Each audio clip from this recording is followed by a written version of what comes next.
The year was 1972. March had arrived cold in Youngstown, Ohio, where steel mill smokestacks pierced the gray sky like accusatory fingers.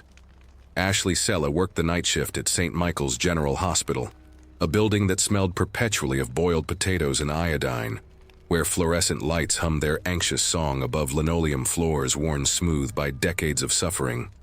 She was 28 years old, Polish immigrant blood, third-generation factory town. Her hands, small and precise, had learned to insert IV needles by correspondence course, studying under lamplight after her father's factory shift ended, and the house fell quiet. The nursing certificate hung crooked on her bedroom wall, next to a reproduction of Klimt's The Kiss she'd clipped from a magazine. She grew tomatoes in coffee cans on the fire escape. She read Sylvia Plath in stolen moments between patient rounds. Records indicate she kept a journal, blue fabric cover, pages filled with observations that would later be classified as evidence of delusional thinking by men who never read poetry. The hospital corridor stretched long on the third floor, the administrative wing, where few nurses ventured after dark. Ashley had gone there looking for extra gauze. Budget cuts meant supplies were locked in storage rooms that required permission, forms signed in triplicate. She'd learned to navigate bureaucracy the way her mother had learned to navigate ration lines during the Depression. Quietly, efficiently, without drawing attention. The voices reached her before she rounded the corner. Male, 2 of them. Low tones that carried the weight of conspiracy. She stopped. The gauze could wait. Something in the timbre made her spine contract. She'd learned to trust that instinct, the same one that told her when a patient was deteriorating before the monitors showed it. Through the gap in the supply room door, she saw them. Dr. Marcus Klein, chief of staff, white coat pristine, and beside him, a man in an expensive suit she didn't recognize. Between them, an envelope changed hands, not the manila kind used for medical files. This one was thick, cream-colored, the kind that held cash. "The shipment arrives Thursday," the suited man said. His voice carried the flat affect of someone accustomed to transactions. "Same protocol, Ward C patients, the ones nobody visits." Klein nodded. "Batch 17, we'll need the consent forms backdated." "Already done." Ashley's breath caught. Her fingernails pressed crescents into her palms. Ward C, the chronic psychiatric wing. Patients warehoused there were mostly indigent, schizophrenics, the elderly poor with dementia, people the system had decided were disposable. She understood immediately what she was witnessing. Clinical trials, unauthorized. The pharmaceutical companies had been circling hospitals like St. Michael's for years, looking for bodies to test their products before FDA approval. Poor bodies, brown bodies, bodies that wouldn't be missed if something went wrong. The suited man left first. Klein remained, counting what was in the envelope with the mechanical precision of someone who'd done this many times before. Ashley forced herself to breathe, to memorize. The time, 11:47 p.m. The date, March 14, 1972. The way Klein's wedding ring caught the light as his fingers moved through the bills. She waited 5 minutes after he left, then 10. Her shift ended at 6 a.m. She had time. In the nurse's locker room, she wrote it all down in her journal. Every detail. The words came out shaking, her handwriting deteriorating into jagged angles. At the bottom of the page, she wrote a single sentence that would seal her fate. "They cannot know that I saw this, but institutions have eyes everywhere, and women who notice too much have always been inconvenient." The next morning, she mailed an anonymous letter to the Youngstown Vindicator. 3 paragraphs, no signature. She used the hospital's own typewriter, not realizing they could trace the font. She thought she was being careful. She thought truth still mattered. She was wrong on both counts. The letter arrived at the Vindicator offices on March 16, 1972, a Thursday. The editor assigned it to a junior reporter named Tom Brennan, who read it twice, underlined 3 sentences, then filed it in a drawer marked unverified. He would later testify that he'd intended to investigate, that he'd been busy with a zoning corruption story, that he hadn't realized the urgency. He was lying. The hospital's legal team had called him within 4 hours of the letter's arrival. A generous advertising contract was discussed. The story died before it lived. But Ashley didn't know this yet. She continued her shifts, watching the third-floor corridor with new eyes. Every closed door became suspect. Every hushed conversation potential evidence. She started arriving 15 minutes early, leaving 15 minutes late, mapping the rhythms of institutional secrecy. On March 19th, she witnessed the first consequence of whatever Klein was orchestrating. Mrs. Kowalski, 73 years old, admitted to Ward C 6 months prior with moderate dementia. Family visits had stopped after the second month. A daughter in Pittsburgh who sent cards but never came. Ashley had checked on her Tuesday night. Alert enough, responsive, able to identify the month, the president, her own name. By Thursday morning, Mrs. Kowalski was catatonic, eyes open but unseeing, pupils fixed and dilated. The chart noted only deterioration consistent with disease progression. New medication regimen initiated per Dr. Klein. No one questioned it. In psychiatric wards, decline was expected. Documentation existed to protect the institution, not the patient. Ashley pulled the medication log. The entries were vague. Experimental anxiolytic, batch 17. No dosage specified, no contraindications listed. Just initials, MLK, that she now recognized as Marcus Klein's signature. She photographed the page with a camera she'd borrowed from her neighbor, a journalism student at Youngstown State. The flash seemed deafening in the medication room. Her hands shook as she rewound the film, tucked it into her bra, beneath her uniform. That night, she wrote again, not to the newspaper this time, to the Ohio State Medical Board. 2 pages, single-spaced, documenting dates, patient names, ward numbers. She included the photograph, developed in the student darkroom, grainy but legible. She mailed it from a post office 3 neighborhoods away, wearing sunglasses despite the overcast sky. For 6 days, nothing happened. She began to breathe easier. Perhaps the system would work. Perhaps someone with authority would care that indigent patients were being used as laboratory animals. Then came March 27th, a Monday. Spring still frozen, snow refusing to melt. Ashley arrived for her shift at 10:45 p.m. The head nurse, Evelyn Thorpe, a woman whose face had the texture of boiled leather, called her into the office before she could clock in. Dr. Klein was there. So was a man she didn't recognize, wearing the bland smile of bureaucratic authority. "Miss Sella," Klein began, voice warm as formaldehyde, "we've noticed you've been under considerable stress lately. Missing medication counts, confusion about patient protocols, erratic behavior." Ashley's throat closed. "That's not—" "We have witness statements," Evelyn interrupted, sliding a folder across the desk. "Papers inside. Signatures from nurses Ashley had considered friends. Statements describing paranoia. Claims she'd accused doctors of crimes without evidence. One noted she'd been seen talking to herself in supply closets. Every sentence was a lie. Every signature authentic. "We've arranged for an evaluation," the bureaucrat said, his smile never wavering. "For your own well-being. Just a few days of rest and observation. I don't need—" The office door opened behind her.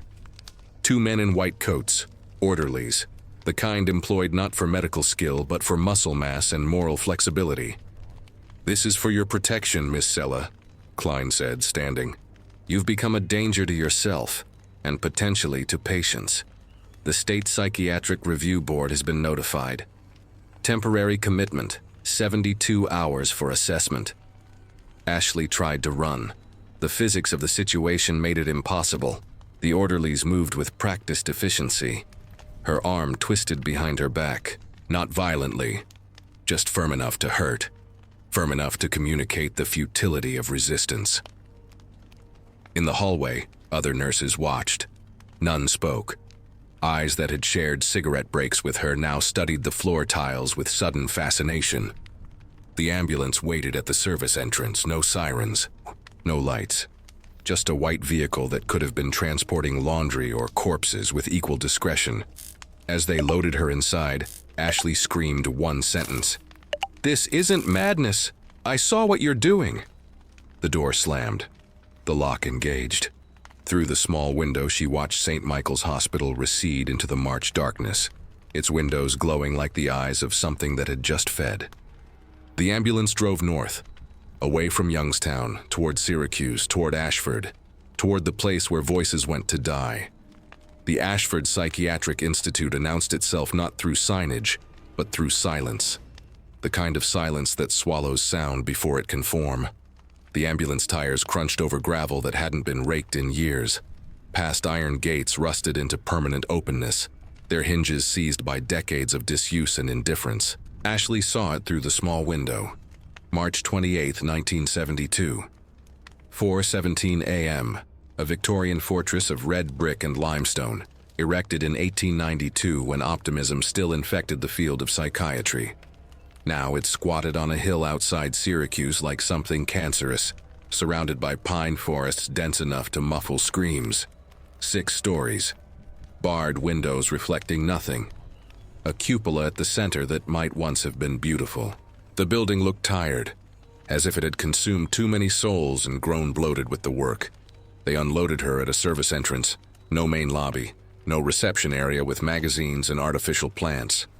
Just a steel door painted institutional green, chipped at the corners, revealing layers of previous greens beneath, a geological record of neglect. Inside, the smell. Every former patient who later testified mentioned it first. Lysol fighting a losing battle against urine, feces, and something else. Despair, perhaps.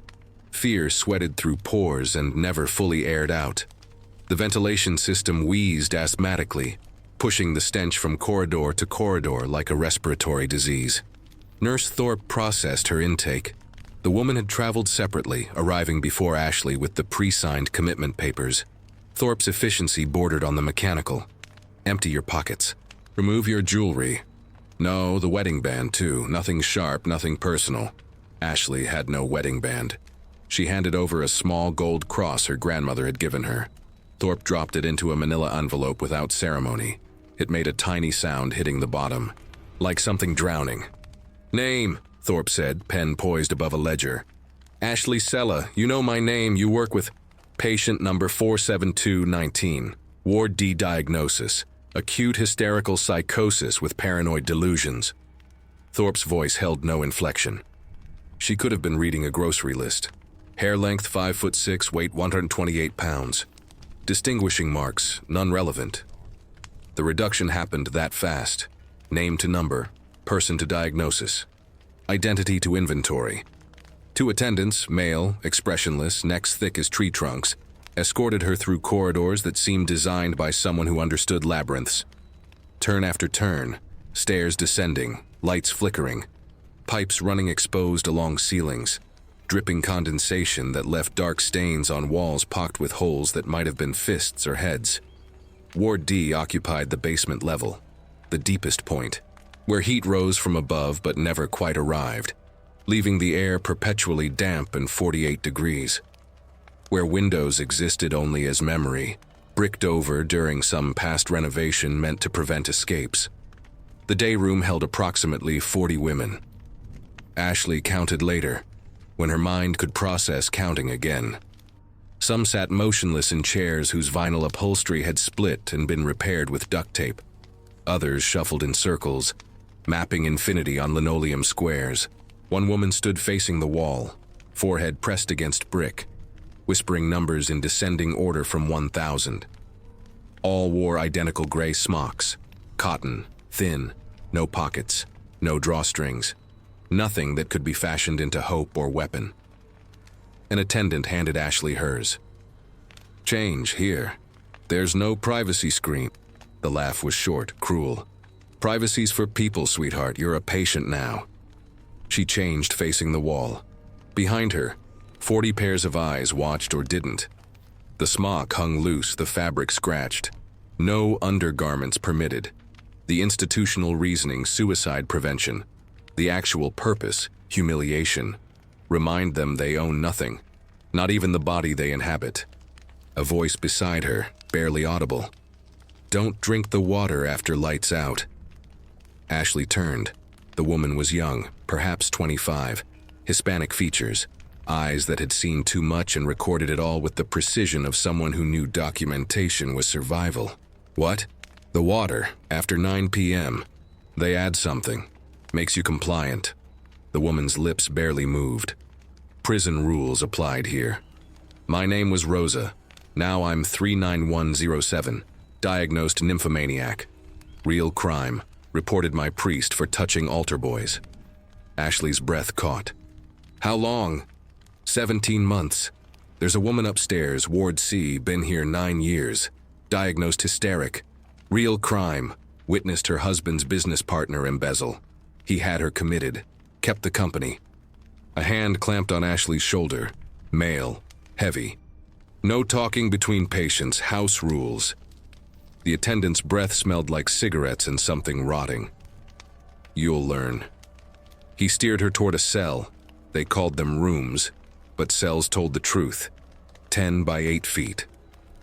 One cot, one blanket, one bucket. A light bulb behind thick wire mesh.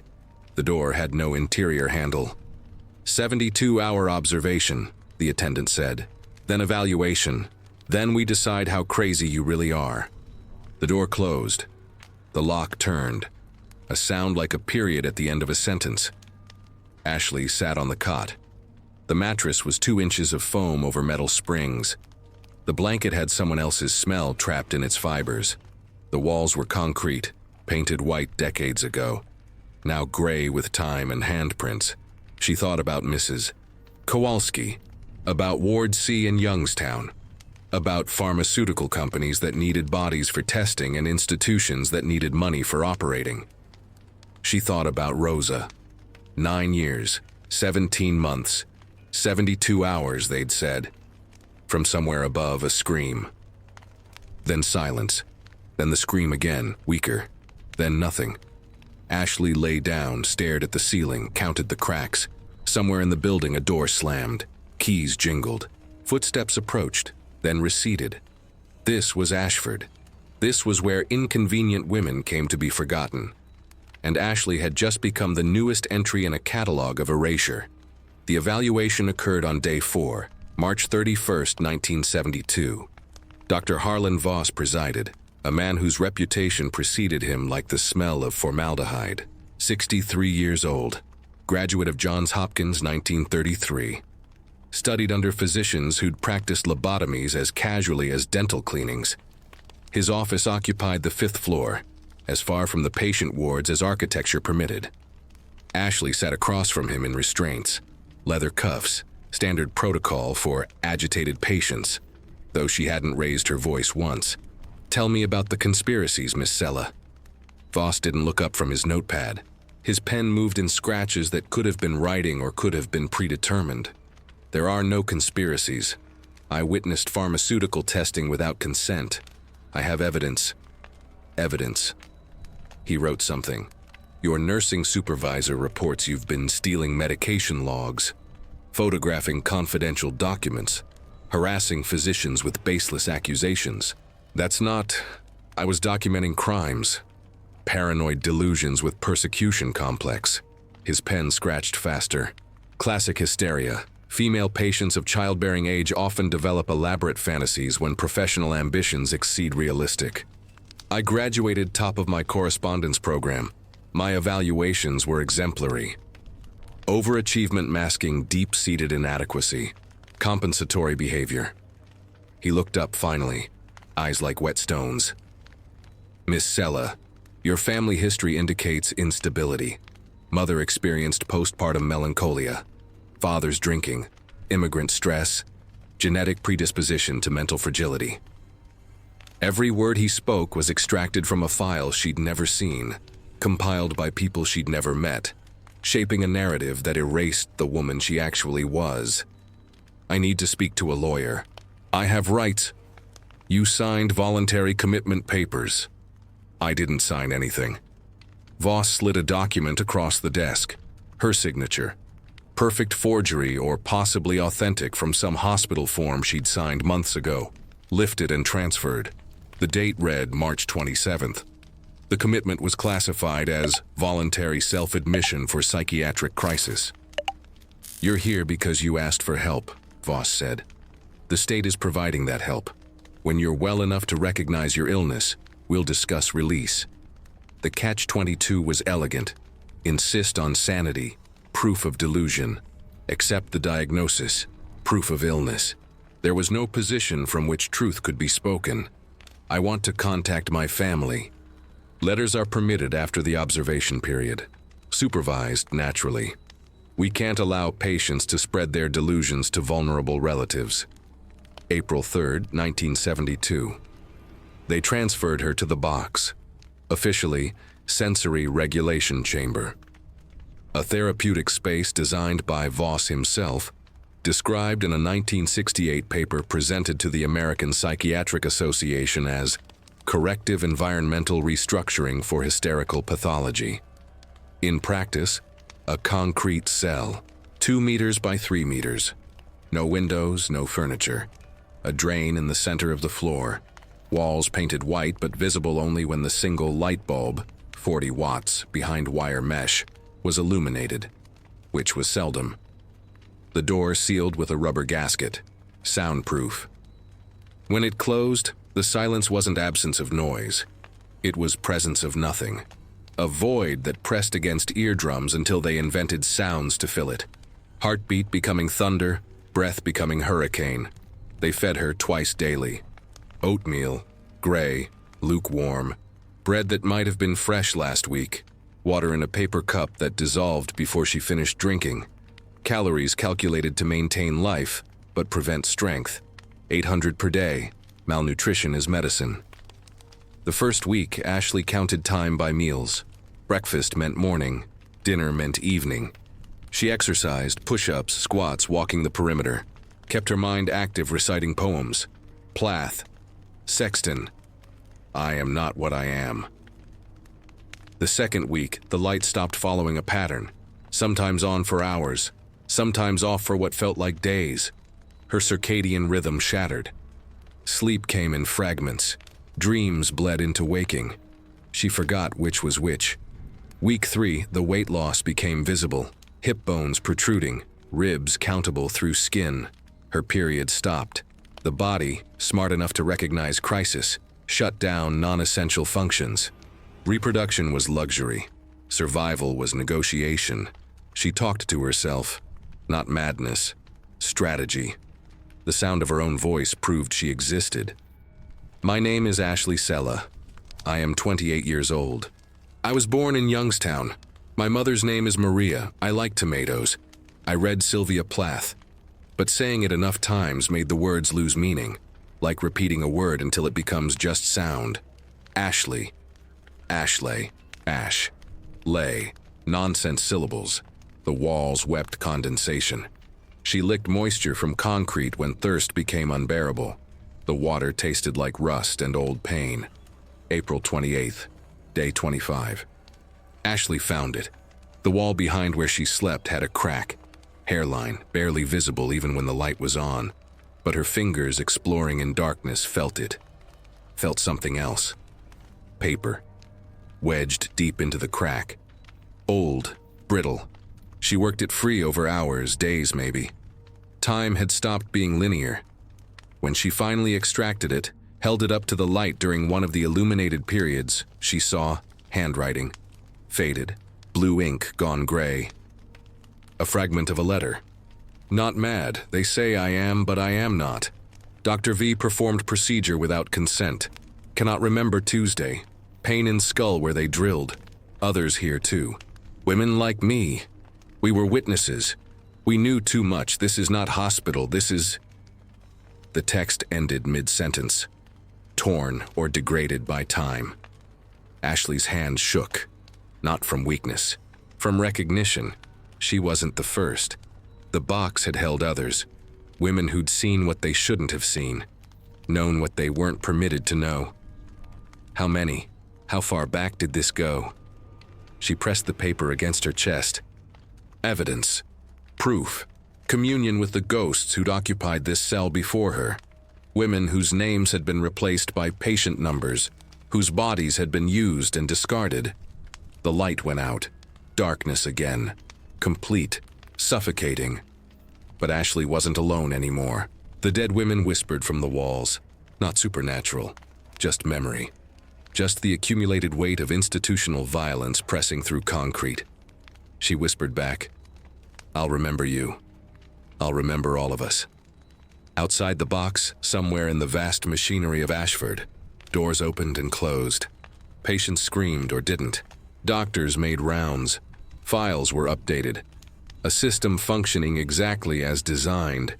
Inside the box, Ashley Sella began to starve in ways that transcended mere hunger. And the walls kept weeping, and the darkness kept pressing, and time kept not existing. 62 days total. They kept her there 62 days. But she was counting something else now. Not days, not meals.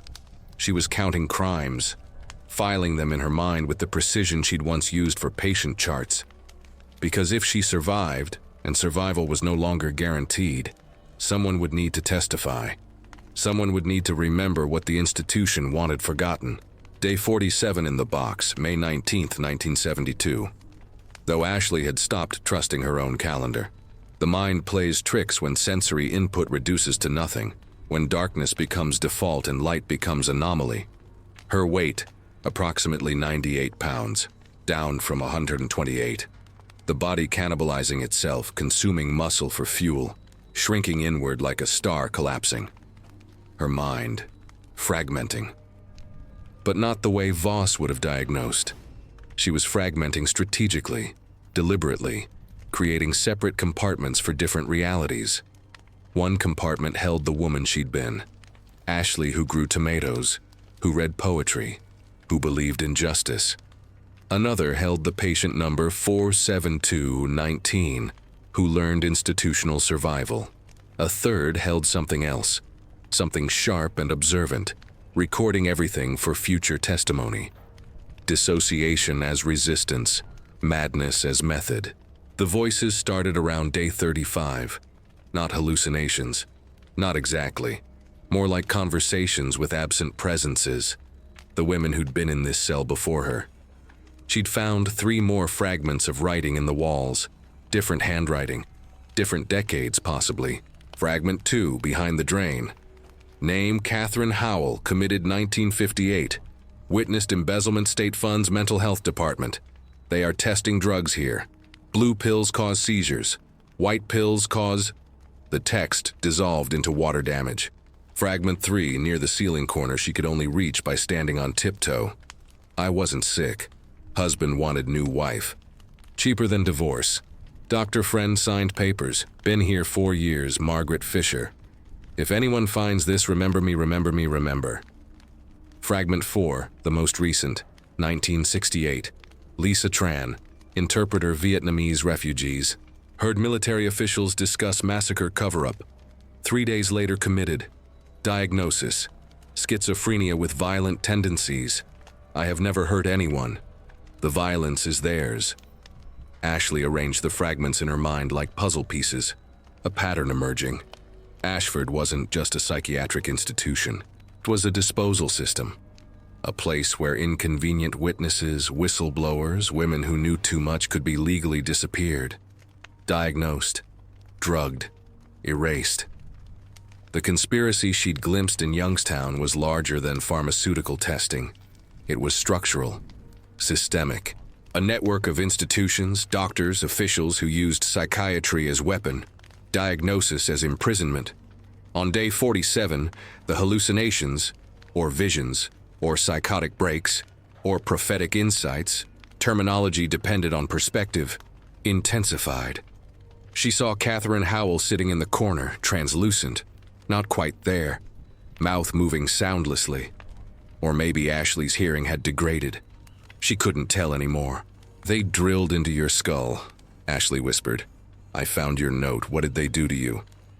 Catherine's image flickered, like old film. Then, lobotomy. Ice pick through eye socket. Doctor, Voss, experimental. Said it would cure my delusions. I died 3 weeks later. Infection. Death certificate said natural causes. I was 34. Real conversation? Trauma-induced hallucination? Did it matter? The information felt true. And later, when Ashley finally escaped and researched, she would find a Catherine Howell in Ashford's records. Admitted 1958. Died 1959. Cause, natural. No family claimed the body. Margaret Fisher appeared next. Older, hair gray, eyes sunken. He got his new wife. I've been here 18 years now. Ward C. I don't remember my daughter's face anymore. The drugs took that. They take everything eventually. Are you alive? Ashley asked. Are you still here? Alive, if you can call it that. Patient 28412. We're not people anymore. We're filing cabinet entries. Lisa Tran materialized last, youngest of them. Vietnamese American. Beautiful even in institutional gray. They gave me electroshock. 27 sessions. Scrambled my memories. I can't testify now even if they released me. I can't remember the names. Can't remember the dates. That's the point. They don't just imprison us. They erase the evidence from our brains. Ashley's tears had stopped days ago.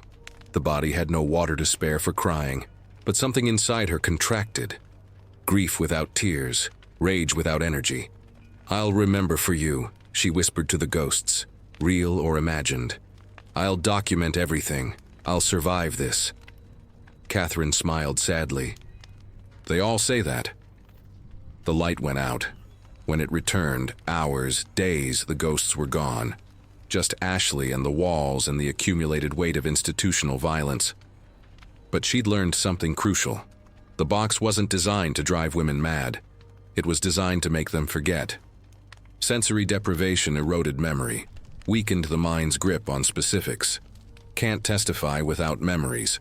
Can't be a credible witness when your own brain betrays you. Except Ashley had been a nurse. She knew memory techniques, mnemonics, association chains. She spent hours, days encoding information into patterns that sensory deprivation couldn't touch. Dr. Harlan Voss performs unauthorized lobotomies, ice pick through orbital socket, experimental procedures. Nurse Evelyn Thorpe, complicit in fraudulent commitments, witness intimidation, evidence tampering. Director Marcus Klein, pharmaceutical testing without consent. Financial kickbacks, multiple patient deaths. She chanted the information like prayers, like mantras, building neural pathways deeper than the box could reach. May 23rd, day 51. Footsteps outside. The door opened. Light flooded in, blinding after darkness. 2 attendants, one carried a syringe. Dr. Voss says it's time for your treatment, 47219. Ashley's body responded before her mind caught up. Fight or flight. She had no strength for either. They held her down easily. The needle slid into her arm, cold spreading through veins. Thorazine, one attendant said. High dose. You'll sleep for a while. Dream nice dreams. The drug hit fast, reality softening at the edges. The ghosts returning, more solid now. Catherine, Margaret, Lisa, others behind them. A corridor of dead women stretching back decades. We're not ghosts, Catherine said. Her voice clear now, crystalline. We're warnings, we're evidence, we're the women the institution tried to erase. Remember us, Margaret whispered. Testify, Lisa commanded. The corridor filled with light. Not the harsh light of the box. Something else. Ashley felt herself floating, disconnecting. The drug pulling her under. Her last conscious thought.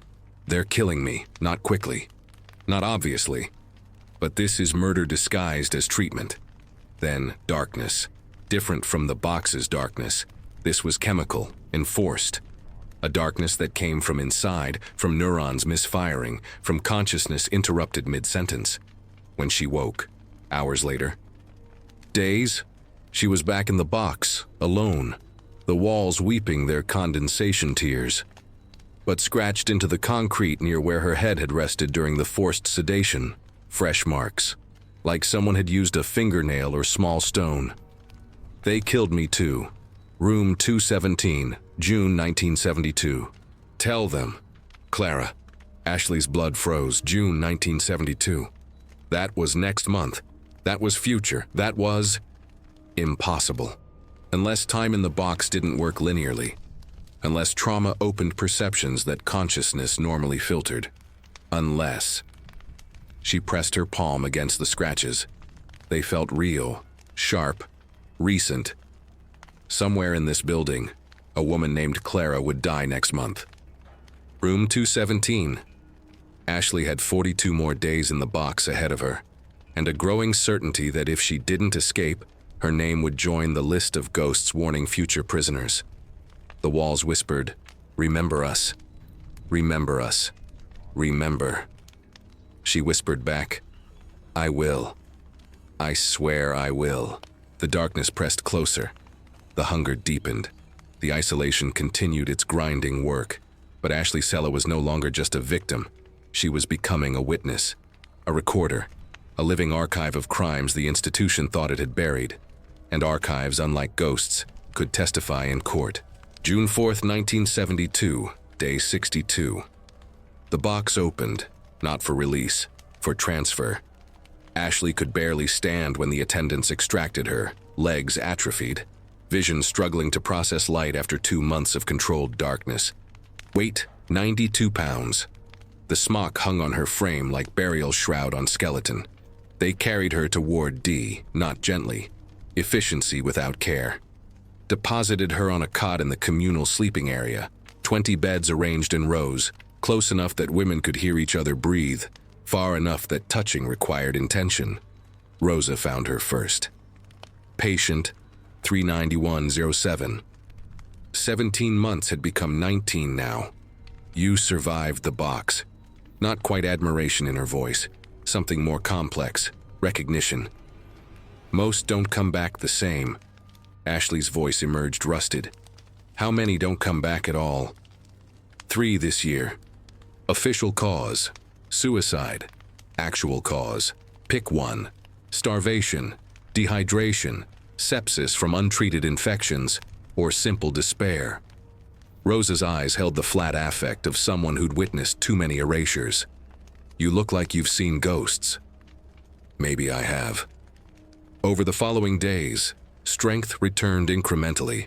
The body remembered how to be a body. Walk, sit, chew the institutional food that tasted like cardboard soaked in defeat. But something had changed.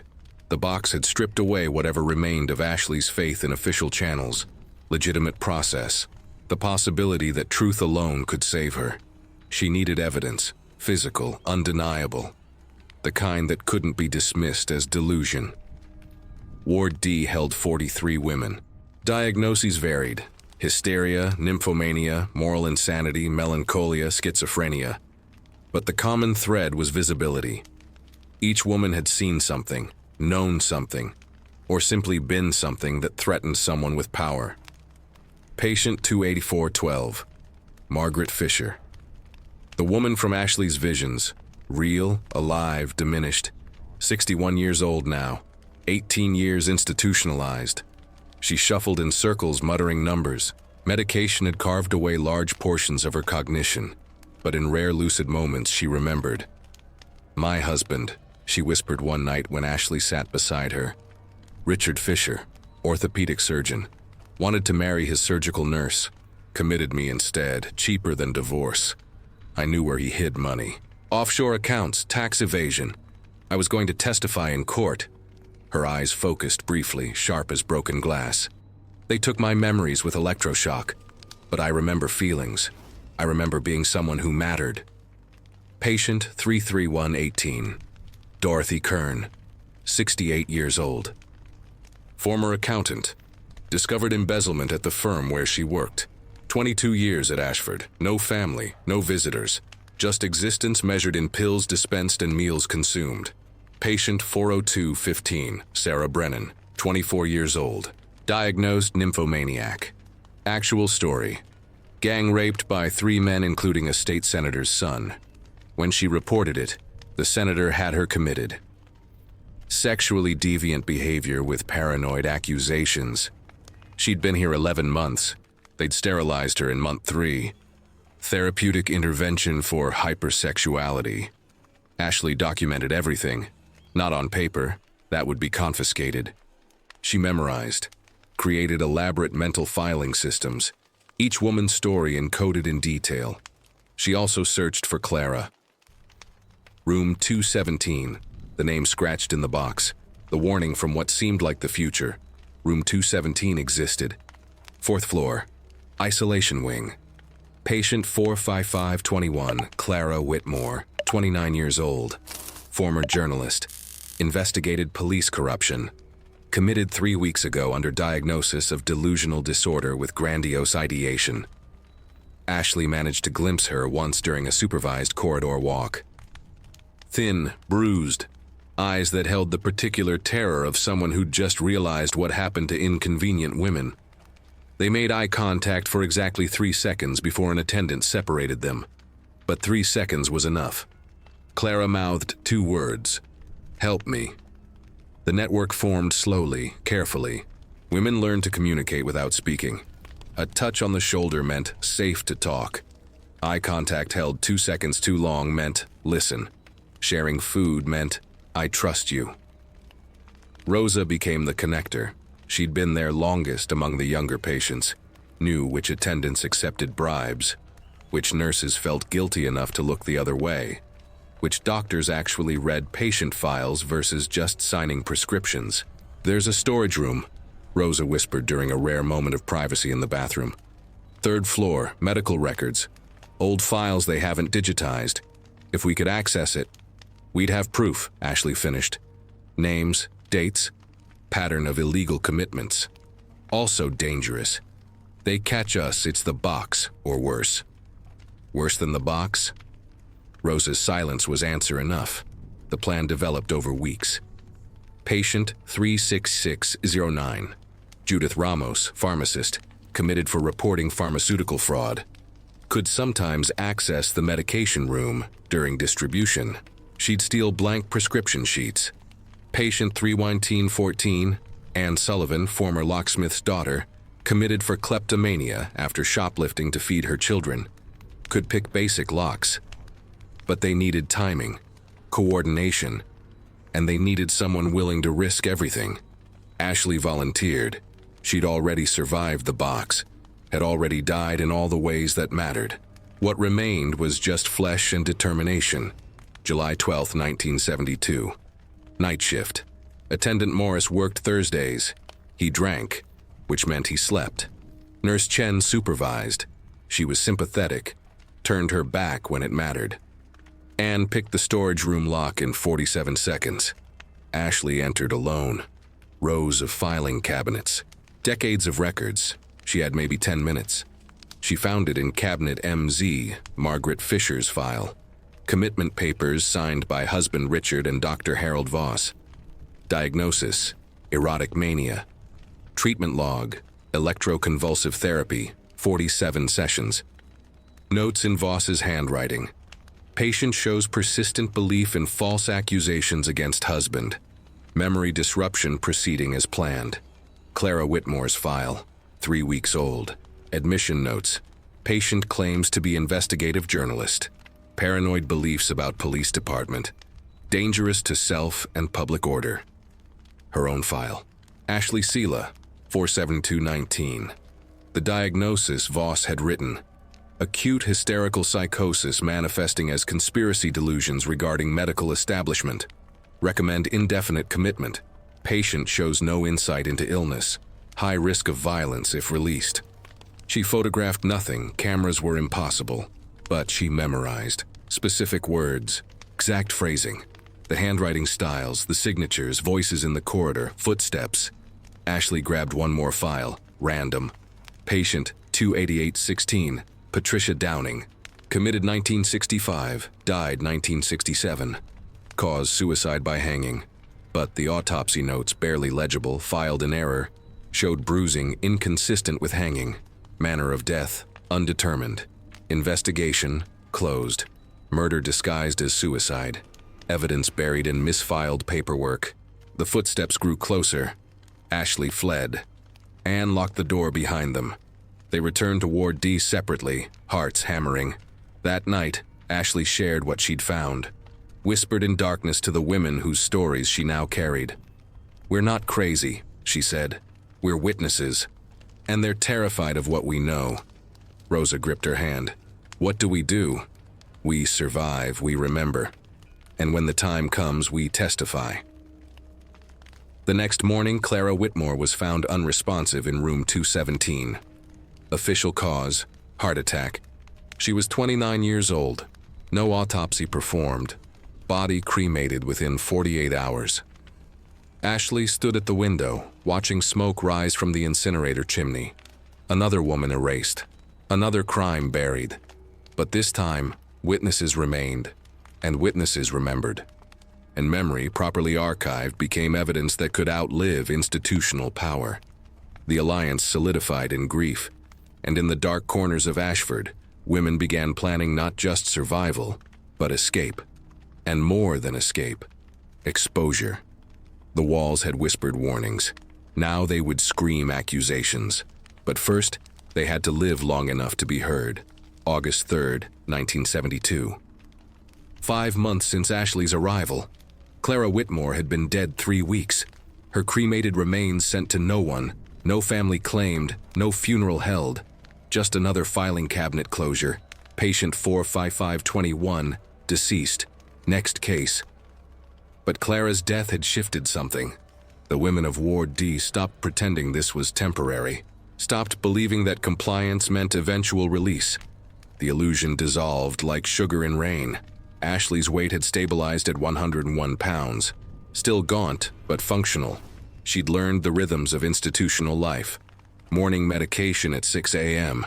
She'd perfected the technique of holding pills under her tongue, spitting them later into the toilet. Breakfast at 7. Mandatory group therapy at 9, where Dr. Voss asked leading questions designed to produce confirming evidence of diagnosis. "Do you still believe the hospital is conspiring against you?" Yes meant delusional. No meant delusional with diminished insight. The plan had been forming for weeks, whispered in bathroom stalls, coded in glances, mapped in stolen moments. The East Wing service entrance was the weakness, used for laundry deliveries Tuesdays and Fridays. 6 p.m. The attendant who supervised, Morris, smoked during unloading. 15 minutes of distraction. The door locked from outside but not inside. Old mechanism. Anne could manipulate it, but escape required more than open door. It required documents, money, somewhere to run. The outside world didn't recognize institutional kidnapping. A woman in a hospital gown wandering the streets would be returned, medicated more heavily, buried deeper. Rosa had a sister in Syracuse, estranged but alive, an address committed to memory. "She doesn't know I'm here. Our parents told her I moved to California. If you can reach her, tell her the truth, she'll help." Judith knew a reporter, Buffalo Chronicle, had published articles critical of psychiatric institutions. Edward Sawyer. He covered Willowbrook before Rivera. He'll listen, but you need evidence. Testimony alone won't work. They'll just call you a former patient, unreliable witness. Ashley had memorized file contents, but memory wasn't evidence a newspaper could print. She needed physical proof. July 31st. The opportunity arrived accidentally. Nurse Chen, sympathetic Chen who looked away when it mattered, dropped her access keys during medication distribution. Ashley palmed them, returned them 3 hours later with profuse apologies. But not before making wax impressions using candle wax smuggled from the chapel. Anne cast duplicate keys using melted-down spoons and the wax molds. Crude but functional. They had 72 hours before key inventory check would reveal the theft. August 3rd. The plan executed at 6:07 p.m. Morris lit his cigarette, leaned against the loading dock. The laundry truck idled. Anne approached the service door from inside. The copied key slid into the lock. Turned. Click. Ashley wore clothes stolen from the laundry. Civilian clothes unclaimed by discharged patients. Jeans. A sweater. Shoes that didn't fit but were better than institutional slippers. In her pocket, a list of names. Memorized file numbers. Dates. Specific phrases from medical records. Rosa gripped her shoulders. You have 3 hours before night shift count. Maybe 4 if we fake your presence during bed check. What happens to you when they realize, we know the risks. We're already disappeared, you're the one who can still escape. Dorothy pressed something into Ashley's hand. A small photograph. Faded. My daughter. Before, show her. Tell her I wasn't crazy. Tell her I tried to come home. The corridor stretched long. Ashley moved fast, not running. Running drew attention, but purposeful. Laundry delivery uniform borrowed from an unattended cart. Hair pinned under a cap. Head down. First floor, second, ground level. The service entrance was 15 feet away. You there, stop. Attendant Hayes. Not Morris. Schedule change no one had anticipated. He moved toward her, hand reaching for radio. Ashley didn't think. Instinct. Survival. She grabbed a mop from a cleaning cart. Swung. Not hard enough to seriously injure. She was still a nurse underneath the institutional number, but hard enough. He staggered. Radio clattered. She ran through the service door into evening air that tasted like freedom and terror. August heat after months of climate-controlled cold. The shock of it nearly stopped her. Behind, alarm. Shrill, mechanical. The sound of lockdown initiating. The institution sat on a hill, forest surrounded it. She ran toward trees, away from roads, away from the logical escape routes they'd search first. Branches tore her borrowed clothes, roots tripped her. Darkness gathered between pines. She ran until lungs burned, until legs threatened collapse, until the alarm faded to distant wail. Then she walked. Hours. Using stars for navigation. North, away from Syracuse, toward smaller towns where a disheveled woman might draw less immediate attention. Around midnight, she reached a gas station. Closed. But a payphone outside. She had no money, but collect calls were possible. Rosa's sister, Syracuse number memorized. The phone rang 6 times. Hello? Suspicious voice. Late call. My name is Ashley Sella. I'm calling about Rosa Mendez. Your sister, she's alive. She's imprisoned in Ashford Psychiatric Institute. She needs help. This isn't a joke. Please don't hang up. Rosa's in California. My parents said your parents lied or were lied to. She's been at Ashford 19 months, diagnosed nymphomaniac. Real crime. She reported a priest for child abuse. She gave me your number. She said you'd help. Silence. Long enough that Ashley thought the connection had dropped. Then, where are you? Ashley gave the gas station address. Read it from the sign illuminated by single floodlight. Stay there. I'm coming. 20 minutes. The woman, Maria Mendez, arrived in 18 minutes. Late 20s. Rosa's eyes in a different face. She pulled up in a Honda Civic, passenger door already open. Get in. We're going to Buffalo. I know people. Advocates. They deal with psychiatric abuse cases. The drive took 3 hours. Ashley told her everything. The box, the deaths, Clara, Margaret, the files. The pattern of using psychiatry as weapon against inconvenient women.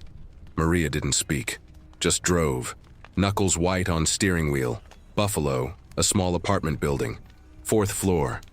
Maria knocked a specific rhythm. The door opened to reveal Edward Sawyer. 50s. Tired eyes that had seen too much institutional evil. You were right, Maria told him. Everything you suspected about Ashford. She has details. Sawyer looked at Ashley. Really looked. You escaped tonight? 6 hours ago. They'll be searching. They have police contacts, judges. You're not safe yet. I know, but I have names. Dates, specific medical records, contents, proof of illegal commitments, unauthorized procedures, suspicious deaths. I can testify. Testimony from a psychiatric patient won't hold up. You need corroboration, documents, other witnesses willing to come forward. Ashley's exhaustion hit like physical weight. The adrenaline that had sustained her drained away, leaving only bone-deep fatigue. There are women still there, still trapped. If I testify and they suppress it, those women will die. Like Clara. Like Patricia Downing, like dozens more whose names I don't even know. Sawyer nodded slowly. Then we don't just expose Ashford, we expose the system. The network of institutions doing this. It'll take time, years maybe, building a case that can't be dismissed. I have time. I survived the box. I can survive anything else. Maria made up a couch. Ashley collapsed onto it. First sleep outside institutional control in 5 months. She dreamed of the box, of walls weeping, of ghost women whispering. But this time she whispered back, I kept my promise, I'm remembering. I'm testifying you won't be forgotten. August 4th, 1972. Morning News reported an escape from Ashford Psychiatric Institute. Patient described as dangerous to herself and others. Public asked to report sightings, phone number provided. But Ashley was already gone, hidden, planning, beginning the long process of building a case. The institution had tried to erase her, had almost succeeded, but erasure requires completion, and Ashley had survived, and survival, properly weaponized, becomes resistance. The walls of Ashford still held captive women, but now, outside those walls, a witness breathed free air, remembered names, held evidence. The institution had created its own worst nightmare, a woman who escaped with the truth still intact. And truth, once freed, spreads like fire through dried kindling. Ashford's walls would burn. Not literally, but legally, ethically. The slow burn of exposure, of justice delayed but finally arriving. Ashley slept deeply that first night of freedom, dreaming of testimony, of courtrooms, of women walking out of institutions into sunlight, dreaming of the day when the box would be photographed, documented, proven, when the dead would have their names restored, when the survivors would be believed. The escape was complete, but the real work was just beginning. September 1972 to March 1973.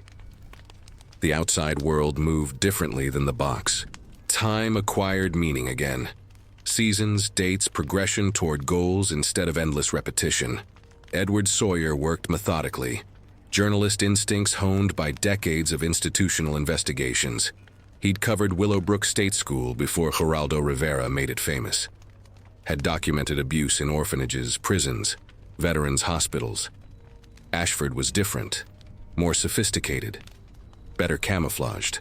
They're using legitimate psychiatric terminology, Sawyer explained, spreading documents across his kitchen table. September 15th, 1972, 3 weeks after Ashley's escape. That's the protection. Who questions a doctor's diagnosis? Who second-guesses commitment papers signed by physicians and family members? Ashley sat across from him, still thin but recovering. Maria had provided sanctuary, a room in her apartment, food, safety. The women I left behind, we need to get them out. We will, but if we move too fast, Ashford shreds evidence, transfers patients, disappears the worst cases. We need to build pressure gradually, media attention, legal investigation, then extraction. The first article ran October 3rd, 1972. Buffalo Chronicle, page 12. Small headline. Former patient alleges abuse at psychiatric facility. Sawyer kept it contained, deliberately limited. Testing response. Ashford's lawyers sent a cease and desist within 48 hours. Threatened lawsuit. Character assassination. Ashley's psychiatric records. Carefully edited. Leaked to newspapers. Delusional. History of paranoid ideation. Violent episode during escape. But Sawyer had anticipated this. His second article ran October 17th. Institutional retaliation. How psychiatric records become weapons. It detailed the circular logic. Speak truth about abuse. Get diagnosed as delusional. Have diagnosis used to discredit testimony. Something shifted. Letters began arriving. First trickle, then flood. A woman in Rochester whose sister had died at Ashford. Official cause suicide. But the sister had never shown suicidal ideation.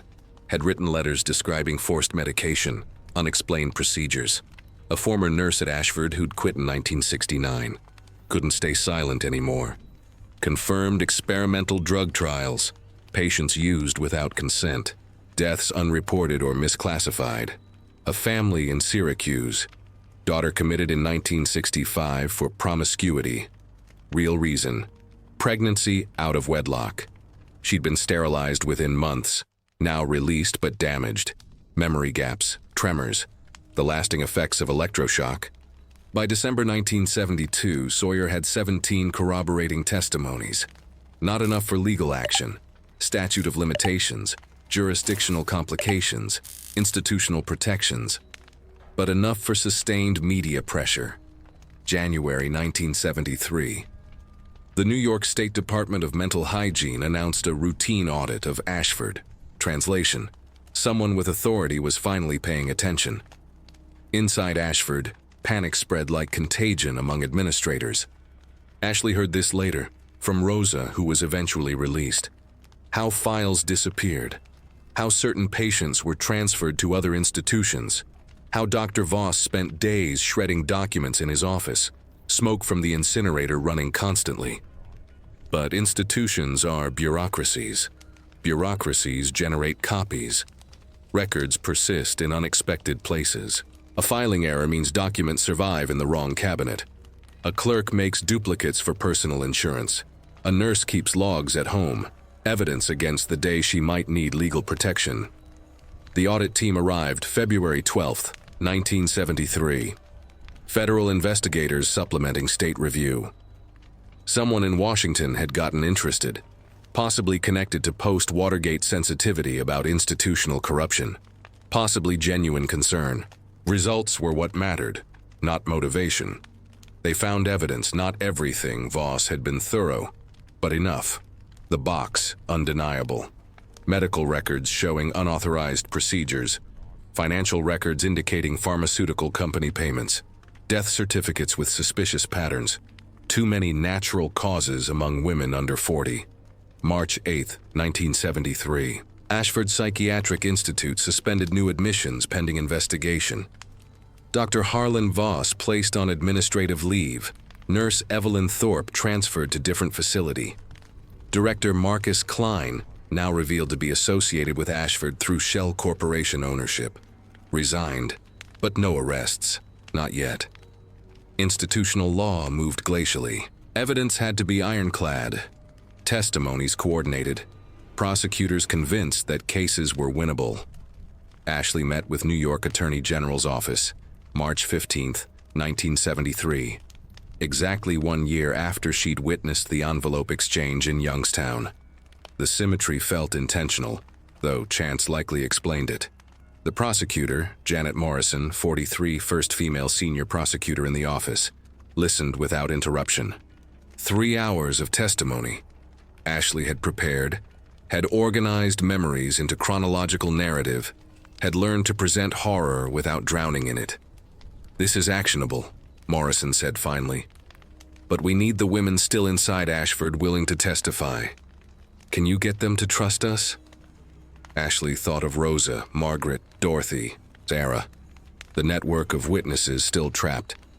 If you guarantee protection, if you promise their testimony won't be used against them, if you treat them as victims, not patients. Morrison nodded slowly. "I can guarantee that, but we need to move carefully. Institutional abuse cases are notoriously difficult. Defense will argue the women are unreliable witnesses because of their diagnoses. That's the whole point. They're diagnosed to make them unreliable. The diagnosis is the crime. I understand, and I believe you. But I'm thinking about what a jury will believe. We need your testimony as the primary witness. You're articulate, educated, escaped before long-term damage. We need the other women to corroborate pattern. And we need documentary evidence to prove systematic abuse." The case built slowly. Spring 1973. Summer. Fall. Each woman extracted from Ashford told similar stories. Different details, but same structure. Inconvenient woman, fabricated diagnosis, institutional disposal. Rosa, released in May 1973, reunited with Maria, began the long process of reclaiming identity stolen by 19 months of captivity. Margaret Fisher released in July, 18 years institutional. Mind damaged but testimony usable. She remembered her husband, remembered the offshore accounts, remembered enough to implicate him in conspiracy. Sarah Brennan released in August. The senator's son who'd orchestrated her gang rape had since died in car accident. Convenient, suspicious, but it meant Sarah could testify without retaliation. By October 1973, 23 women had come forward. Different institutions. Ashford wasn't unique, just particularly egregious. The case expanded beyond single facility to systemic indictment. Watergate dominated headlines. Nixon's presidency crumbling. In that climate of institutional distrust, stories about psychiatric abuse found receptive audience. People were primed to believe that authorities lied, that systems were corrupt, that power protected itself at expense of the vulnerable. December 1973. Grand jury convened. 23 women testified. Ashley first, Rosa second. Then the others, pattern emerging like photographic negative developing. The indictments came down January 14, 1974. Dr. Harlan Voss, 47 counts including involuntary manslaughter, battery, conspiracy, fraud. Evelyn Thorpe, 23 counts including conspiracy, evidence tampering, accessory to assault. Marcus Klein, 31 counts including racketeering, fraud, conspiracy, negligent homicide. No trial date yet. Legal maneuvering would take years. But the indictments meant official acknowledgement. The state admitting these crimes had occurred. The women's testimonies validated. Ashley stood outside the courthouse. January cold. Snow beginning to fall. Reporters surrounded her asking questions she'd prepared for. How do you feel? Relieved, exhausted, angry that it took this long, grateful for every woman brave enough to testify. Do you think justice will be served? I think truth has been told. Whether that becomes justice depends on what happens next. But the women who died at Ashford, Clara Whitmore, Patricia Downing, Catherine Howell, and dozens more whose names we're still uncovering, they have witnesses now. They're not forgotten anymore. The cameras clicked. The story would run in papers across the state. Some national pickup. Not front page, never front page, but visible. Documented, part of public record. Ashley returned to Buffalo, to Maria's apartment, to the life she was slowly building. She'd enrolled in community college, finishing her nursing degree properly, planning to work in psychiatric reform, turning survival into purpose. The phone rang late that night. Edward Sawyer. You should know. The federal investigation expanded. They're looking at pharmaceutical companies now, following the money. Your testimony about the drug trials, it's connecting to larger patterns. Corporate liability. This is getting bigger than Ashford. Ashley felt something unlock in her chest. Not quite hope, more like vindication. The conspiracy she'd glimpsed in Youngstown had been real, larger than she'd imagined, and now, finally, being investigated. The women I left in the box, she said. The ghosts. They were right, this goes deeper. All the way down, Sawyer confirmed. We're just starting to see how deep. After the call ended, Ashley sat in the dark apartment. Outside, Buffalo slept under snow. Inside, she held her journal, the one she'd started keeping again after escape. Writing names, dates, memories before they faded. On the last page, she'd copied the fragments found in the box. Catherine's warning, Lisa's testimony, Margaret's plea to be remembered. Clara's final message. She added her own entry. January 14, 1974, indictment served. The walls are cracking. Light is reaching places that were meant to stay dark forever. For the women who didn't survive, I testify, I remember. I keep my promise. The box tried to erase us. The institution tried to silence us, but we were witnesses. And witnesses, if they survive, eventually speak. The truth is out now. Imperfect, incomplete. But out. And once released, truth can't be recaptured. It spreads, it grows, it demands response. Ashford will fall, not tomorrow, but eventually. And when it does, every woman who suffered there will be vindicated. We were never crazy. We were never wrong. We were inconvenient truths in a system built on convenient lies. And now the world knows. She closed the journal. Tomorrow would bring more testimonies, more legal preparation, more slow-grinding work of justice. But tonight, she allowed herself to feel what she'd earned, the knowledge that she'd kept faith with the dead, that the silenced were silent no more.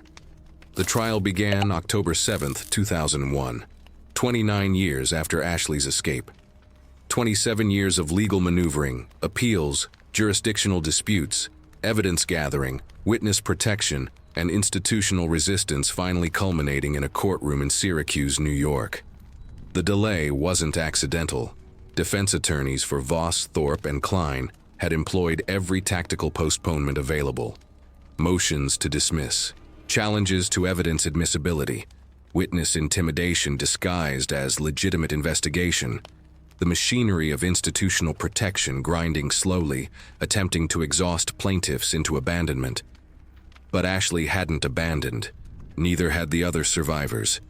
They'd aged alongside their case, Ashley, now 57, hair graying at temples, face lined with decades of advocacy work.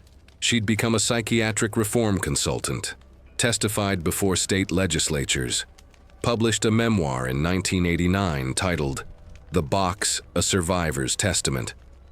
The book had sold modestly but steadily, keeping Ashford's crimes in public consciousness. The courtroom was federal. Judge Catherine Brennan presiding, no relation to Sarah Brennan, though the nominal coincidence felt symbolically appropriate. Prosecutor Janet Morrison had retired. Her successor, David Chen, carried the case with the weight of institutional memory. The defendants sat at separate tables, legal strategy dictating distance. Dr. Harlan Voss, now 92, wheelchair-bound, oxygen tube feeding his labored breathing, still alive when so many of his patients were decades dead. Evelyn Thorpe, 78, face collapsed into deep creases, eyes that refused to meet anyone's gaze. Marcus Klein, 81, maintaining the posture of respectability even in indictment, expensive suit, manicured hands folded calmly. The prosecution's opening statement lasted 43 minutes. Chen methodical, building timeline from 1958 to 1973, documenting pattern across 15 years, unauthorized medical experiments, fraudulent commitments, suspicious deaths, financial kickbacks from pharmaceutical corporations. The defense will argue these were different times, Chen said, voice carrying courtroom authority. That psychiatric standards have evolved. That what seems abusive now was accepted practice then. But the evidence will show these defendants knew they were committing crimes. They destroyed documents, falsified records, silenced witnesses through institutionalization. They weaponized psychiatry deliberately, systematically, for profit and protection of powerful interests. Ashley testified on day 3, October 10th, 2001. She'd prepared for this moment for 29 years. Her testimony lasted 6 hours across 2 days. She described Youngstown, the envelope exchange, her letter to the newspaper, the retaliatory commitment. Every detail documented, corroborated by records Chen's team had finally extracted from sealed archives. She described the box, the 62 days, the starvation, the sensory deprivation, the physical deterioration from 128 pounds to 92. Medical records confirmed the weight loss, though Voss's notes had classified it as therapeutic intervention for hysterical obesity delusions. Did you believe you were experiencing delusions while in the box? Defense attorney Michael Strauss asked during cross-examination, voice carrying practiced skepticism. No, I believed I was being tortured, which I was.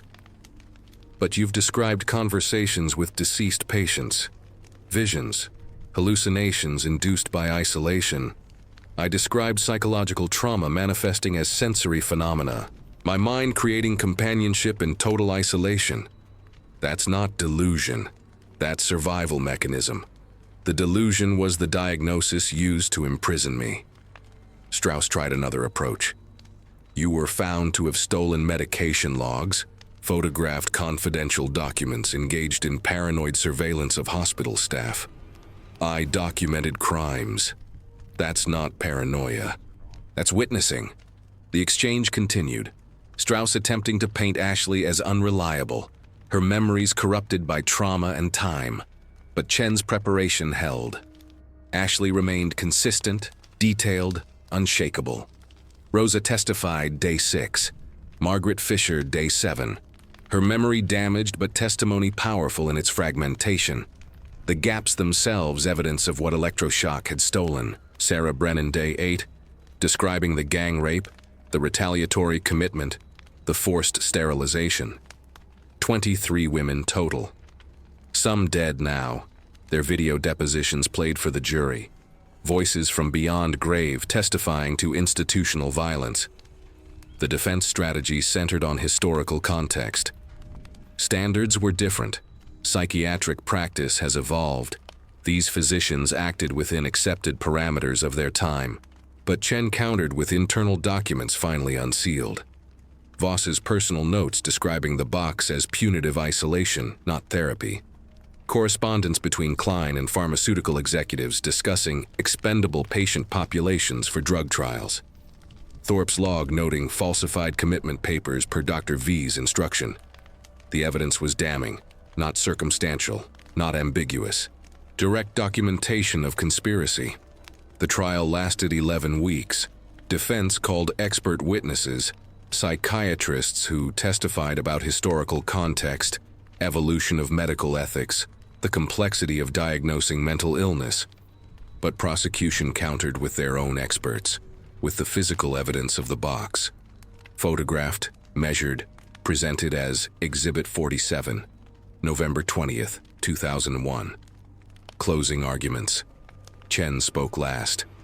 The defendants claim they were products of their time, but their own documents prove they knew these actions were criminal. They hid evidence. They destroyed records. They silenced witnesses not through legitimate medical intervention, but through deliberate abuse. Catherine Howell, lobotomized and dead at 34. Patricia Downing, murdered and classified as suicide. Clara Whitmore, killed at 29 and cremated within 48 hours. These women and dozens more were not patients. They were victims, and the defendants were not healers. They were criminals who used medical authority as weapon. The jury deliberated for 62 hours, symbolic echo of Ashley's time in the box, though no one acknowledged the coincidence officially. December 3rd, 2001, verdict. Dr. Harlan Voss, guilty on 43 counts. Crimes against humanity, involuntary manslaughter, conspiracy, fraud. Evelyn Thorpe, guilty on 19 counts. Conspiracy, evidence tampering, accessory to assault, and negligent homicide. Marcus Klein, guilty on 28 counts. Racketeering, fraud, conspiracy, negligent homicide. The courtroom remained silent as Judge Brennan read the verdict. No gasps, no celebration. Just the weight of justice arriving 3 decades late. Sentencing occurred January 15, 2002. Life imprisonment for all 3 defendants. No parole eligibility. Ashley sat in the gallery, surrounded by other survivors. Rosa gripped her hand. Margaret wept quietly. Sarah stared forward, face unreadable. When the defendants were led away, Voss in wheelchair, Thorpe leaning on walker, Klein still maintaining dignity despite handcuffs, Ashley felt something release. Not quite satisfaction. Not quite closure. Something more complex, accountability. Finally, after 29 years, outside the courthouse, reporters gathered. Ashley had prepared a statement. This verdict doesn't return the years stolen from us. Doesn't resurrect the women who died in Ashford's cells. Doesn't erase the trauma embedded in our bodies and minds. But it establishes truth. It validates our testimonies. It proves that women who speak truth to power, even when that power uses psychiatry as weapon, can eventually be heard, believed, vindicated. For Catherine Howell, for Patricia Downing, for Clara Whitmore, for every woman whose name we're still uncovering from erased records. This verdict says, you mattered. Your lives had value. The crimes committed against you were real. And to any institution still using diagnosis as disposal, commitment as silencing, we're watching, we're documenting, and eventually we will testify. The cameras recorded. The statement would run in newspapers across the country. Not front page, still not front page, but documented. Part of permanent record. Ashley returned to her hotel room that night, opened her journal. The same one she'd kept for 29 years. Added final entry to the case, January 15, 2002. Justice served. Not perfect, not complete, but real. The box is now evidence in criminal case, photographed. Measured, proven. The ghosts can rest now. Or maybe they never rest. Maybe they just witness from whatever place the dead occupy, seeing their truth finally acknowledged. I kept my promise. I remembered. I testified. I survived long enough to see them convicted. The work isn't finished. There are other institutions, other victims, other walls that need exposing. But tonight, for the women of Ashford, there is vindication. We were witnesses, and witnesses when they survive, when they persist, when they refuse erasure, eventually change history. She closed the journal. Tomorrow would bring more advocacy, more testimonies for other cases, more work. But tonight she allowed herself to feel what she'd earned, the knowledge that the box had been opened, examined, condemned. That institutional violence had been named and punished. That silence had been broken permanently. The trial was over, the convictions secured, the names remembered. And in the archive of American injustice, Ashford Psychiatric Institute would stand forever as evidence of what happens when psychiatry becomes weapon, when diagnosis becomes imprisonment, when women's voices are systematically erased. And also evidence that erasure, however thorough, can never be complete, because witnesses remember. And memory, properly documented, becomes testimony. And testimony eventually becomes justice. December 21st, 2025. Ashley Sella died peacefully in her sleep at age 81. Natural causes. Surrounded by chosen family, Rosa, now 76, and Maria, 80. The obituaries ran in major newspapers, finally front page in some. Psychiatric reform pioneer dies, survivor who exposed institutional abuse. But her story didn't end with death. Stories like hers never do. They ripple forward, touching lives she'd never meet, inspiring reforms she'd never witness, existing as permanent challenge to institutional power. The archive remained. That was her final gift.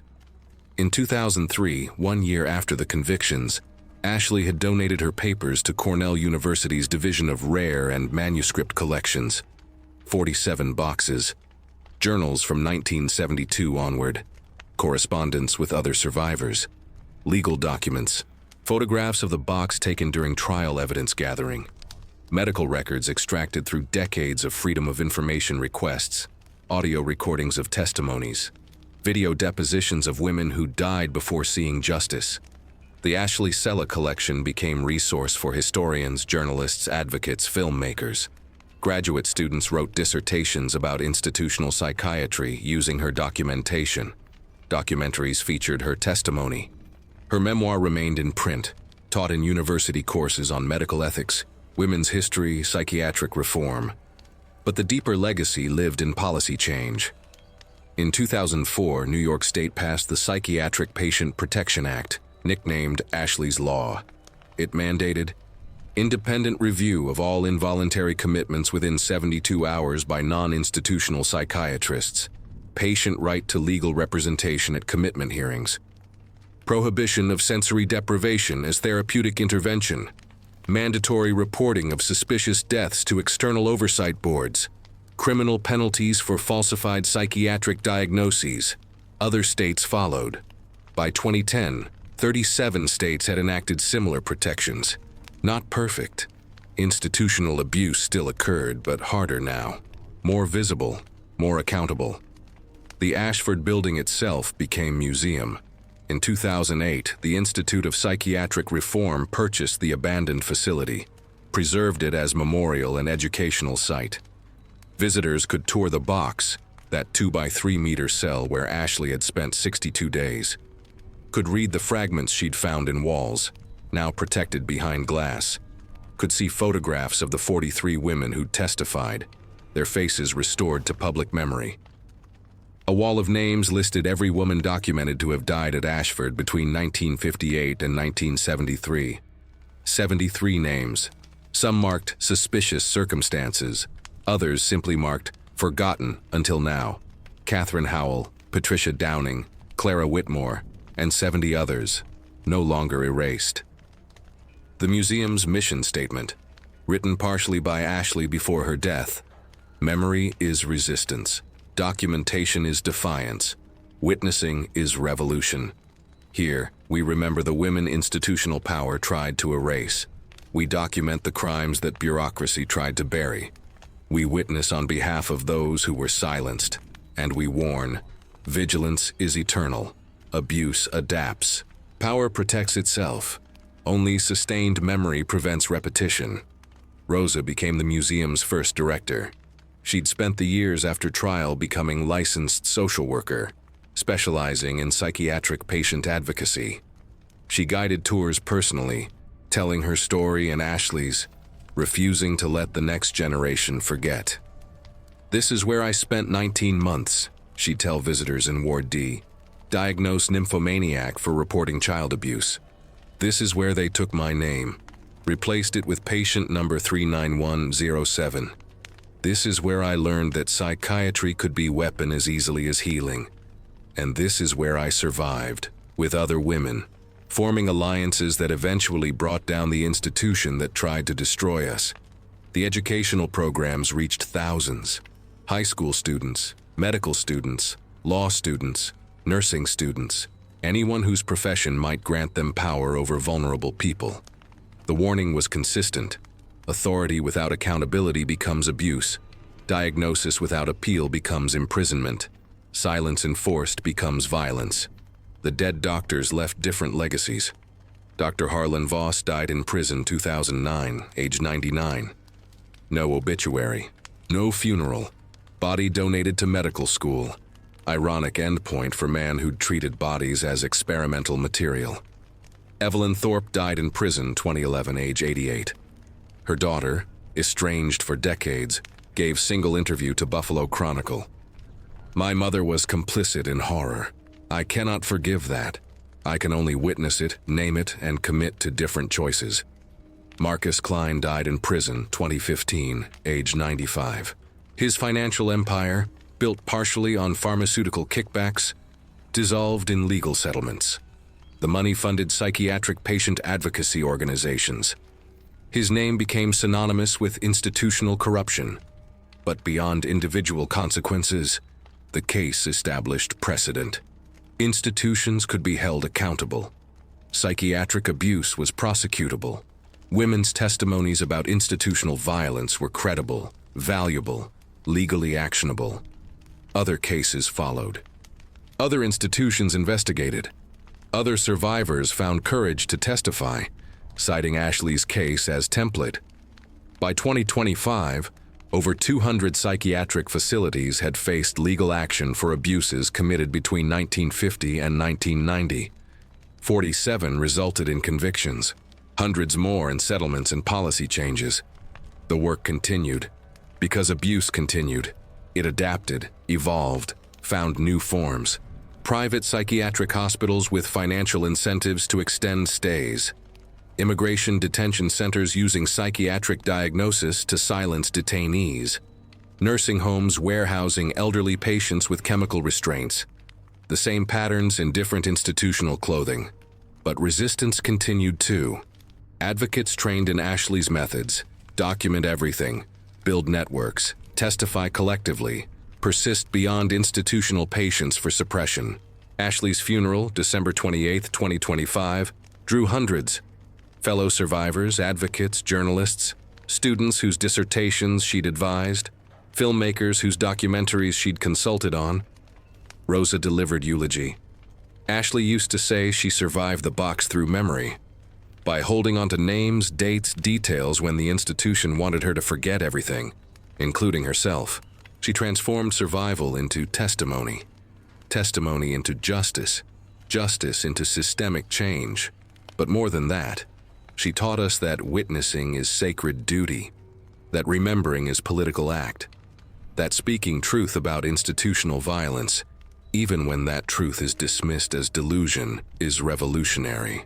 She kept faith with the dead, with Catherine and Patricia and Clara and 70 others whose names she carried for decades. And now we keep faith with her, by continuing the work, by remaining vigilant, by refusing to let institutional power operate in darkness. The box tried to erase her. It failed. Her voice echoes in every reformed law, every protected patient, every testimony that's believed instead of dismissed.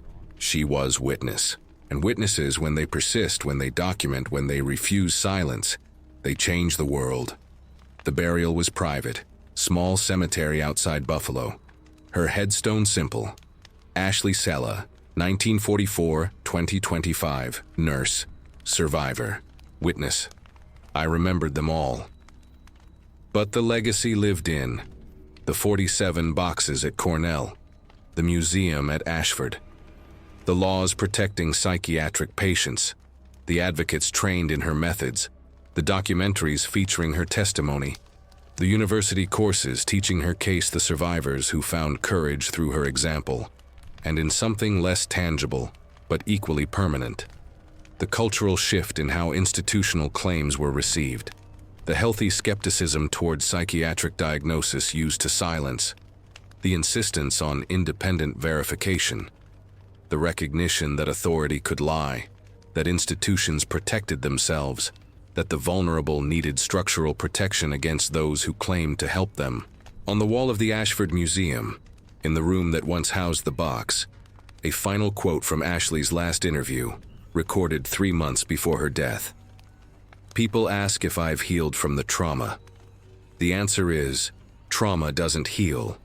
It transforms. It becomes something you carry differently. For me, it became purpose. The box tried to break me. Instead, it revealed what I was made of: memory, resistance, refusal to be erased. I survived, but more importantly, I witnessed. I documented, I testified, and those actions rippled beyond my individual experience to touch systems, laws, institutions. That's the real revenge against the box. It tried to make me disappear. Instead, it made me indelible. My testimony exists in legal record, in museum archives, in reformed policies. The institution that tried to erase me is now itself erased, its building preserved only as warning. So to anyone suffering institutional abuse right now, document everything. Remember names, build alliances. Your testimony matters. Your voice has value. Survival itself is resistance. And if you persist long enough, your truth will outlive the institution trying to suppress it. The walls tried to silence us, but witnesses remember, and memory, properly archived, becomes eternal. The recording played on loop in the museum. Visitors stood listening, some crying, some taking notes, all bearing witness to witnessing. Ashley's voice, preserved digitally, speaking truth across time. The box had been dark, silent, designed to erase. But memory proved stronger than erasure. Documentation proved stronger than suppression. Truth proved stronger than institutional power. And in that museum, in those archives, in those reformed laws and protected patients and emboldened advocates, Ashley Sella remained present, not as ghost, as foundation, as precedent, as proof that women who witness institutional violence, who survive it, who document it, who testify about it, those women can change history. The work continued. The vigilance persisted. The memory remained active, because institutional power never stops seeking ways to silence inconvenient voices, and resistance never stops finding ways to make those voices heard. Ashley's life had been the bridge between silence and testimony, between erasure and documentation, between victimhood and witness, and that bridge, now permanent, allowed countless others to cross from suffering to survival to systemic change. The box had been real. The torture had been real. The deaths had been real. But so was the resistance. So was the testimony. So was the justice. And so, most enduringly, was the memory. A world that tried to erase them. Women who never returned remembers.